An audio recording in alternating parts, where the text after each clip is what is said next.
नमस्कार दोस्तों, राधे राधे, जय श्री कृष्णा। आज मैं आप सभी के लिए एकादशी की एक और वीडियो लेके आई हूँ, जिसे अचला एकादशी कहते हैं, अपड़ा एकादशी भी कहा जाता है और इसका विशेष महत्व है।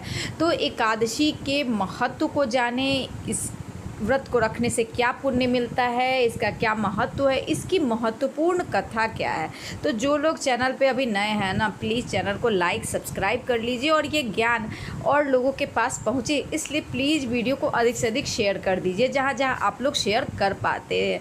इससे आप लोगों का सपोर्ट भी मिलेगा मुझे। और आइए तो वीडियो को स्टार्ट करते हैं। 2026 एक अचला एकादशी व्रत 13 मई बुधवार को रखा जाएगा। यह ज्येष्ठ मास के कृष्ण पक्ष की एकादशी होती है। इस दिन भगवान विष्णु के वामन स्वरूप की पूजा की जाती है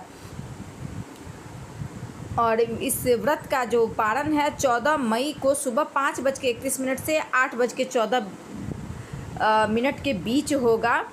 और अचला एकादशी को अपड़ा एकादशी भी कहा जाता है। ज्येष्ठ मास के कृष्ण पक्ष की एकादशी है जो अपार धन पुण्य पाप मोक्ष का फल देती है। और यह व्रत भगवान विष्णु के लिए विष्णु लोक की प्राप्ति, जीवन में सुख समृद्धि लाने वाला माना जाता है। इसका विधिवत भगवान विष्णु की पूजा की जाती है।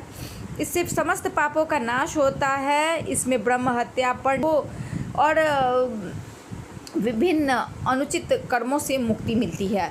इसे अपड़ा एकादशी इसलिए कहा जाता है, इसमें अपार धन और कीर्ति प्रदान करती है, मोक्ष की भी प्राप्ति होती है, वैकुंठ धाम की प्राप्ति होती है। और जो एकादशी व्रत करता है उसे गंगा स्नान, सूर्य ग्रहण और अश्वमेघ यज्ञ के बराबर फल मिलता है। वह अचला एकादशी व्रत से सुलभ हो जाता है।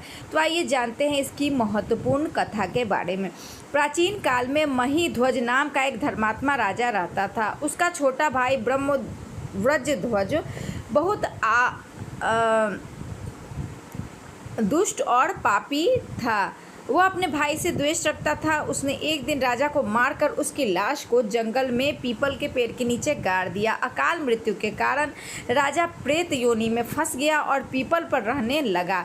राजा के प्रेत योनि में राहगीर को दुखी करना शुरू कर दिया। वहाँ एक दिन धौम में ऋषि गुजरे। उन्होंने अपने दृष्टि ज्ञान से राजा की स्थिति को जाना और ऋषि ने उन्हें प्रेत योनि से मुक्ति दिलाने के लिए स्वयं अचला यानी कि अपड़ा एकादशी का व्रत किया और भगवान विष्णु की पूजा की। ऋषि ने अपनी तपस्या और व्रत का पूरा पुण्य प्रेत बने राजा को अर्पित कर दिया। उस पुण्य से प्रताप से राजा महीध्वज को प्रेत योनि से मुक्ति मिल गई और दिव्य स्वरूप धारण करके स्वर्ग चले गए।